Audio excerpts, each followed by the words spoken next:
Assalamu alaikum wa rahmatullahi wa barakatuh.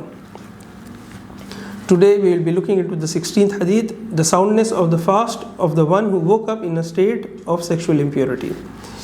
عن عائشة وأم سلمة رضي الله عنهما أن النبي صلى الله عليه وسلم كان يصبح جنبا من جماع ثم يغتسل ويصوم متفق عليه. وفي حديث أم سلمة ولا يقضي.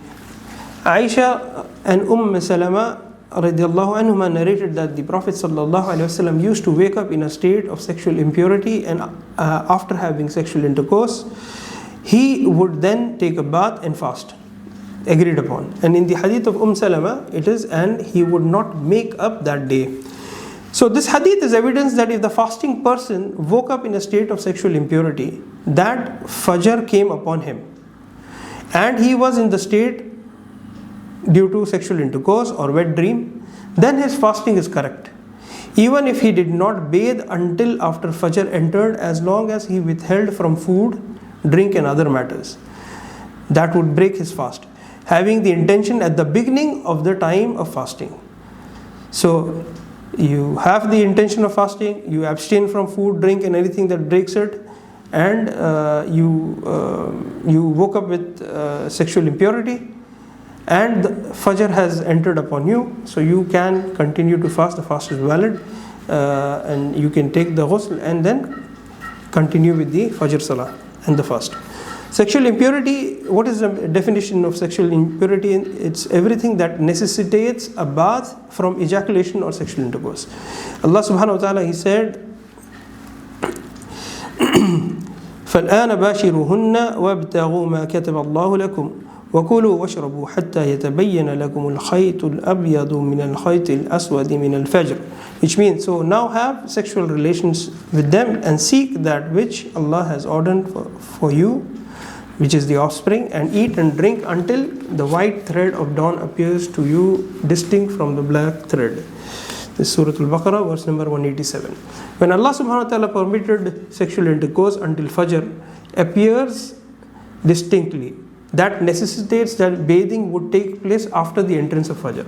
So they are using this verse to define the limit of the acts which become haram when you start the fast. So once, so Allah subhanahu wa ta'ala, He permitted it until Fajr appears distinctly, and that means the bathing would be after that. The bathing would necessitate to be after the entrance of Fajr. So this is the way they are bringing the evidence. The qualifying that sexual impurity in this hadith was from sexual intercourse is to clarify that delaying the bath was his choice, and not that something that necessitates a bath surprised him. This teaches that it is not obligatory to hasten the bath from sexual impurity, rather it is permissible to delay it until Fajr enters. So this is the ruling that they derive from this hadith. Aisha radiallahu anha narrated that a man came to the Prophet sallallahu alaihi wasallam seeking his verdict, and she was listening from behind the door. He said, "O Allah's Messenger sallallahu alaihi wasallam, the time for salah comes upon me unexpectedly and I am in a state of sexual impurity. Should I fast?" Allah's Messenger sallallahu alaihi wasallam said, وَأَنَا تُدْرِكُنِي الصَّلَاةُ وَأَنَا جُنُبٌ فَأَصُومُ. Me too, the time of salah comes upon me unexpectedly and I am in a state of sexual impurity and I fast. He said, "You are not like us, O Allah's Messenger. Allah has forgiven you for your past and for your future sins." So he sallallahu alaihi wasallam, he replied, "Wallahi inni la arju an akuna akhshakum lillah wa a'lamakum bima attaqi." I swear by Allah, I hope I am the most fearful of you about Allah and the most knowledgeable amongst you of things I guard against. This hadith is of Muslim. The third issue that the Shaykh brings is that the menstruating women and the one with postnatal bleeding, if her blood stops and she realizes she is pure before Fajr, so in such a case she should fast with the people even if she has not bathed before the entrance of Fajr, because at that time she becomes from the people that fasting is obligatory upon. She should hasten to bathe and pray Salatul Fajr in its time. So if she becomes pure at the time of before the Fajr, so she can bathe after the entrance of the Fajr, and she has to fast that day. It becomes obligatory on her. This fast, we are talking about the fast of Ramadan. If the fasting person has a wet dream during the daytime in Ramadan, this is the fourth issue that is being discussed, he bathes and his fast is correct, because he did not have a choice in that, nor an intention. So without having a choice and an intention, he is not accountable. He will bathe and he will continue his fast. His fast is valid. Allah subhanahu wa ta'ala, He said, لا يكلف الله نفسا إلا وسعها, which means Allah does not burden a person beyond his abilities. The verse of Surah Al-Baqarah 286. The fifth issue which is being brought is, also in the hadith is an evidence for the permissibility of bathing for the fasting person. So a fasting person, whether he can bathe or he cannot bathe, that is the issue. There is no difference between the obligatory and recommended or permissible bath. Bukhari, he mentions in the chapter the bathing of the fasting person.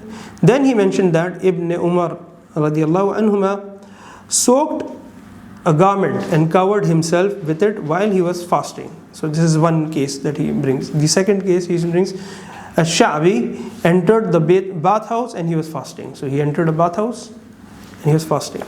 Al-Hasan said there is nothing wrong with rinsing the mouth and bathing for the fasting person. So these are the evidences Imam Bukhari he brings for the permissibility of bathing for a fasting person while he is fasting. Then he mentioned the hadith of Aisha that was mentioned over here, this hadith that we are discussing. Ibn al-Munayyir al-Kabir said under the chapter mentioned above, in it there is a refutation upon the one who disliked bathing for the fasting person. Now if there are people who say that it is disliked or makruh for the fasting person to bathe, then these evidences are a refutation for it. He dislikes it out of fear that water would reach his throat. This reason is groundless, based on rinsing the mouth such as in wudu, and using siwak, and by tasting from the pot and similar to it.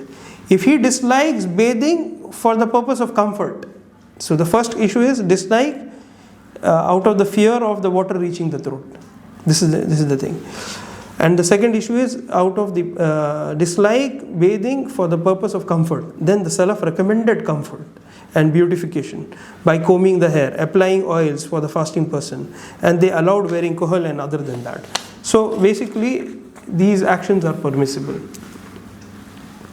Therefore these actions were conveyed under the chapter of bathing, and Allah knows best.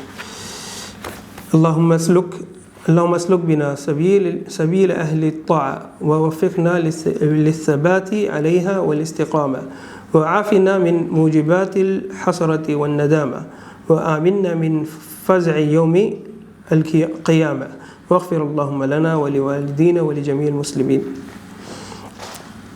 O Allah, place us on the path of the people of obedience. Grant us success in being firm upon it and uprightness. Grant us safety from sorrow and regret. Give us security from the frights of the day of standing. And forgive us, O Allah, our parents and all the Muslims. Wa akhiru da'wana and alhamdulillah rabbil alameen.